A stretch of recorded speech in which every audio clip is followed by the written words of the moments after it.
Mechanical keyboards have come a long way in the last couple of years, and like I remember when I first got a mechanical keyboard, it was from a gaming brand. I don't know if they even exist anymore, called Qpad. It cost me like £180 and I absolutely loved it. I used it for years, it lasted, right? But recently there's been a bunch of mechanical keyboards coming about for lower and lower prices, and they're from all different sorts of brands, many of which you've never heard of before. But now one of the big keyboard brands has entered this sort of super budget space, and that's Keychron. And they have released this, the Keychron C3 Pro, which is a super budget friendly mechanical keyboard from a very reputable brand for like £30, $35, something like that. It's like between £30 and £35 depending on the time. It kind of goes up and down here and there depending on what deals are on. But a £30 keyboard from Keychron, let's take a look at it. So the C3 Pro comes in a pretty normal looking box, maybe not quite as fancy as some other Keychron keyboards, but if they're going to save money on the cardboard, then that's not something I'm going to complain about, right? It's packaged well enough though, in some foam and clear packaging, and when you open it up you'll find minimal extras, but there's everything you need in there, to be honest. Firstly, there's a little quick start manual with some information on the keyboard and how to get it working, as well as detailing some of the features that you might not be completely obvious, such as how to adjust the lighting function, turn the brightness up, change the mode and that kind of stuff, as well as how to switch between Windows and Mac mode. On top of that, you get a keycap and switch puller, although this is not a hot swappable keyboard, so maybe don't use the switch puller side to try and yank the keys out of your brand new keyboard. It won't end well. But you can use the cap pulling side to take the caps off if you ever want to use different keycaps or take them off to clean it or whatever reason you might have. Then there's a pretty average looking USB Type A to Type C cable. The Type C side goes into the keyboard, Type A into your PC or Mac. It's not the greatest quality, it's a pretty basic cable, but what would you expect for this sort of price point? It does have these little like wing things on the USB Type C side though, which when you plug it into the back of your keyboard, it's a little bit fiddly to get in, to be honest, but it kind of locks into two little slots and makes sure that your cord's not going to pull out by accident. I don't know, maybe you're getting a bit carried away in a game. I don't really know why this is beneficial. I can't see a Type C connector coming out accidentally really that often, to be fair. And if anything, if I was to like drop the keyboard for some reason it was plugged in, I'd probably prefer that it did come out rather than stay locked in place. But it's something they've added, and I guess there's a reason for it ultimately, but I personally can't see the advantage of it that much. Then there's some channels in the back of the keyboard to be able to route the cable either way. Again, personally, I would always prefer my cable coming straight out of the back of the keyboard and across the desk and out of the way, but you can route it to either come out of the left or right hand side of the keyboard as well if that works for your setup. Finally, you get a couple of extra black keycaps for the spacebar and the escape key. When you take it out of the box, you'll see that it comes with sort of red accent keys in those areas. So it's nice that they've included a black option as well for people like me who really don't like red, and for who red really doesn't fit into my setup at all. If you've got a theme going on, then red kind of is like, you know, but you can change it to black. On the subject of red though, that's probably where my first sort of downside of this keyboard comes into play. When you do get that USB cable into the back and get it plugged into your computer, you'll be greeted with some nice red LEDs. And that's all you're going to be greeted with, because it's not RGB. Now I know what to expect for this kind of price point, right? But I don't like red. I'm sorry, I don't like red. So not being able to change it, for somebody who's trying to make a nicely aesthetic setup with sort of all matching colors and stuff, if you're that kind of person and red doesn't fit, then this isn't going to fit. But I understand it's red, it's gamery, and red will fit for some people, right? And for some people they really won't care, and for some people they'll just turn the backlight off. That's what I did. But there's just part of me that wish they chose like a more neutral color, like white or something, you know? Maybe white LEDs are more expensive than red. I can see that being a thing. I'm not sure, I don't buy LEDs, but I'm guessing that's why they went with that rather than RGB, or rather than a different color. I guess it was the most cost-effective solution. So if you don't like red, you're out of luck, but you can turn it off. Now don't get me wrong, they've added all of the fancy animations that you might expect to get on most keyboards nowadays, such as being sort of static or breathing or pulsing or sort of spiraling, or when you press a key it does crazy explosions or whatever it does on the keyboard. They're all there, so that's pretty cool, nice to have, but they're all red. You also get a pretty nice little side lighting section on either side of the keyboard, which casts a down glow onto the desk. It's a really nice thing to have on a keyboard at this price. Very often you don't see that. But again, it's not RGB, it's more like RRR. I'm sorry, Keychron, I'm gonna try and stop going on about the fact that it's red, but I might still mention the fact that it's red, sorry. Sticking with red, though, on a completely different subject, this particular model that I have is using the red switches. They're Keychron's own red switches. I'm not sure who manufactures them. I doubt they manufacture them themselves. They might, I don't know. But it's a standard red switch with 45 gram actuation force, or whatever it is. It feels like a red switch. It's linear and smooth like a red switch. But this one you do get a choice between red and something else. You can also pick brown, but you shouldn't. Nobody would ever pick brown, right? Right? I mean, I guess someone must pick brown. That's why they have it as an option. They wouldn't bother with it otherwise, would they? But not for me. Red. That's where I do like red. Red switches. So looking over the rest of the keyboard, we can see it's obviously a TKL or 10 keyless layout. So it's a full keyboard and it just lacks the number pad section. So, you know, you get all your usual F keys, arrow keys, everything you would expect is there. My personal one is a UK ISO layout, which I don't actually prefer myself. I prefer the US ANSI layout with the long shift key on the left side. I think that's more beneficial. Something that the Americans have got right, I think. Millimeters and meters and liters and stuff is definitely better, guys. But that said, there's a bunch of options available on Keychron's website. I'm sure they have an ANSI version for you guys in the US or for people like me who prefer that layout. I think there's also like Nordic options and German options and all that kind of stuff as well available on their website, which is actually quite good for a keyboard at this such a low price for them to have so many options. Usually you get one option, especially on a budget keyboard, right? And then while we're talking about the layout and the keys, the keycaps are made from double shot ABS. They are shine through, so they're decent enough. It's what you'd probably expect on a keyboard at this sort of price range. They're good, they do the job. They let the red come through, whether you like it or not. And they are an OEM profile keycap, so they're kind of stepped between each row. They get taller towards the back.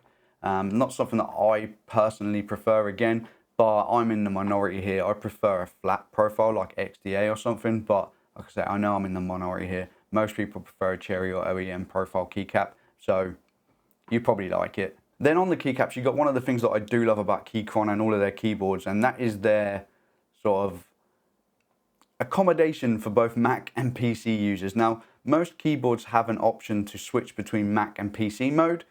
Most of those are a little annoying toggle switch on the back. My keyboard here even, to be honest, my main keyboard that I use every day, it's a Mac, it's a little switch on the back here that you switch between Mac and PC. And it's right next to another switch that switches between Bluetooth and 2.4 and USB and that.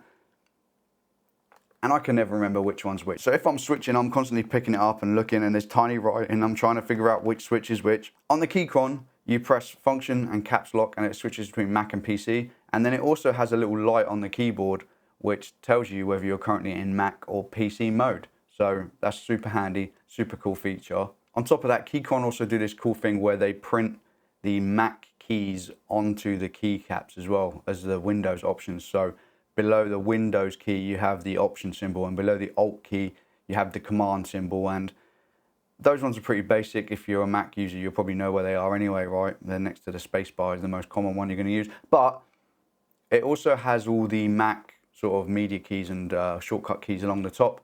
So for someone like me who I can never remember that, I'm looking at the keyboard now to check. Like, for example, F10 is to turn the volume down, or F11 is to turn the volume up. I can never remember that, and always trying to figure it out. And on my normal keyboard, I actually end up looking over to I have my Mac in docked mode, right? I end up looking over to my MacBook to see which key it's on, so I can then press the relevant key on my keyboard. So having it printed on the keyboard for those specific keys, for me, is a big plus.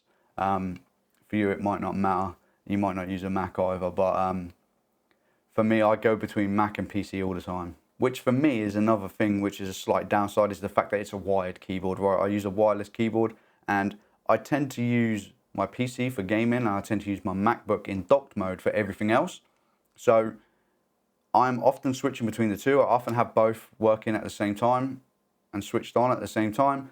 and I'm very frequently switching between the two. So while being able to switch between Mac and PC mode by pressing function caps lock is awesome for the keyboard without having to find that little switch, I'm also used to having a wireless keyboard and I can press a hotkey to switch from being connected to the MacBook or being connected to the PC. So that's convenient. So I can conveniently switch from Mac to PC on the Keychron, but I have to unplug a USB cable and plug it in to actually move it from the other one. So again, very niche use case for me specifically. For you guys, you're probably using one or the other. It's probably not going to matter at all, and it caters more than perfectly to both PC and Mac as far as what's printed on the keys and the layouts that are available to select. And the last couple of things to talk about are probably a couple of features that you're not used to seeing on a keyboard at this price. The first one is that it's gasket mounted. So some people don't know what gasket mounted is, and I've seen other reviews of this keyboard complaining about it as like a build quality issue or something. It's not at all, it's completely intentional. What gasket mounted is that the actual board underneath is kind of suspended almost on like a sort of suspension. It's often silicone or some sort of material like that. And what it means is that when you press the keys really hard, so if I press the top key here, all of the other keys move with it. I'll get a close-up of it so you can see it happening better. It's kind of hard to show, but basically everything moves with it. The whole keyboard kind of is floating in the keyboard, if that makes sense. It's hard to describe, right? But what it means is it's almost like suspension for your keys when you're typing. And it is a feature and it is intentional, and it is something that you used to only get on quite high-end keyboards. And now you're getting it on a Keychron keyboard for £30. And what it does, it basically gives you a bit of a sort of more pleasant typing experience. You know, when you bottom out the keys, it's not so sort of solid that you're hitting into. It gives it a little bit of bounce. I know some people prefer it, some people don't. But again, to have it on a £30 keyboard from a brand like Keychron, a really cool feature to have, and it's definitely not a flaw. The keyboard is plastically and it's got a little bit of flex to it, right? But the flex you get when pressing the keys down and all the keys moving at the same time, that's a feature. That's not a mistake or a build quality issue. It's meant to do that, and they've designed it to do that. So yeah. And then the last feature that you normally don't get on the keyboards at this price point, but you do get, I think, on every other Keychron keyboard, so it makes sense that it's on here too, is the fact that it is QMK firmware, so it's VIA compatible. So you can use the VR software, which is something that in a world of keyboards where everything is preference and I like this, he likes that, she likes this, they like that, whatever, I think everyone can agree we all love VIA, right? Right? So VIA is the software that can customize your keyboard. You can add layers to the keys, you can change what keys do, you can make your enter key work as a delete key, you can make your number 1 key act as a number 6 key. You can do whatever you want. You can reprogram your keyboard completely. You can also manage the lighting options as well on most keyboards that are VIA compatible with it as well. It's universal, it's open source, I believe. And you can use it in your browser as well. You don't even have to necessarily install the software. So having VIA compatibility on here is a big, big win. Like I say, I think all of the Keychron keyboards have it as far as I'm aware. But to include it on this one as well, awesome stuff. That's definitely a big win, and I don't think anyone would disagree with that. So I think that's all the features out of the way. I don't think I missed anything, but how is this keyboard in reality? Well, before we talk about that, let's have a quick little listen to it, and then I'll give you my thoughts on actually using it day to day.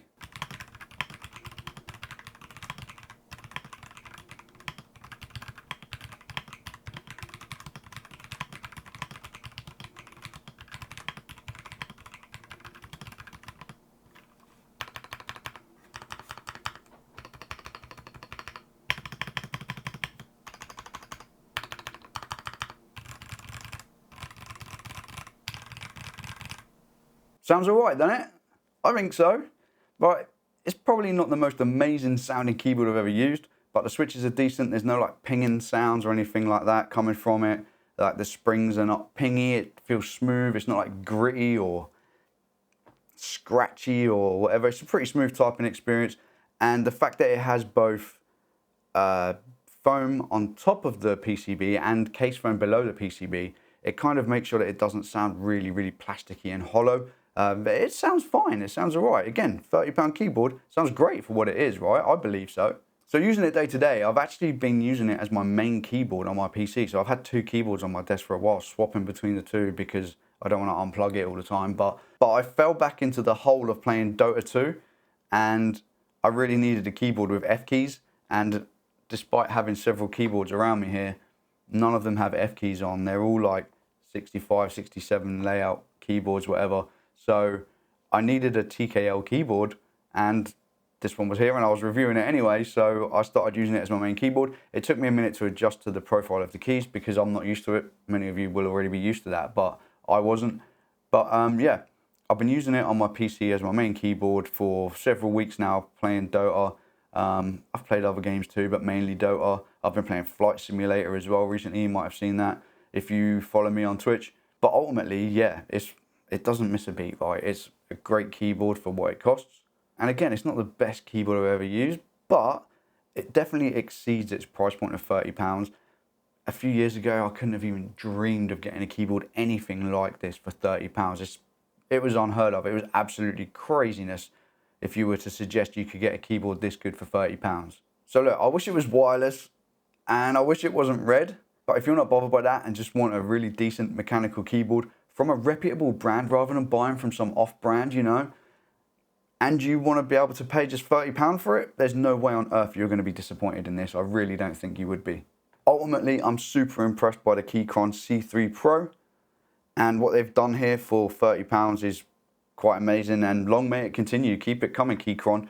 Maybe next time we can have one that's maybe not red. Is that possible?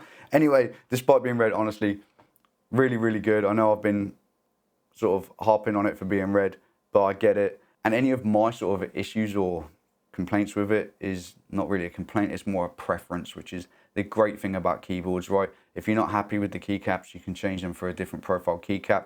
That's a thing, right? You can't change the switches, unfortunately, on that one. I wish it was hot swappable, but it isn't. But yeah, especially if you're someone coming to your first mechanical keyboard, don't buy one of these dodgy, like, Wish Temu ones. I made a video about them too, which, again, I was impressed for what they cost. But I spent like £60, £70 upgrading a Temu keyboard to make it better.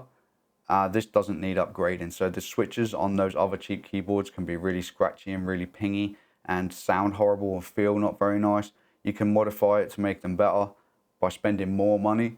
You don't need to modify this. Out of the box, this is good to go. It feels nice. The switches feel great. The stabilizers are fine.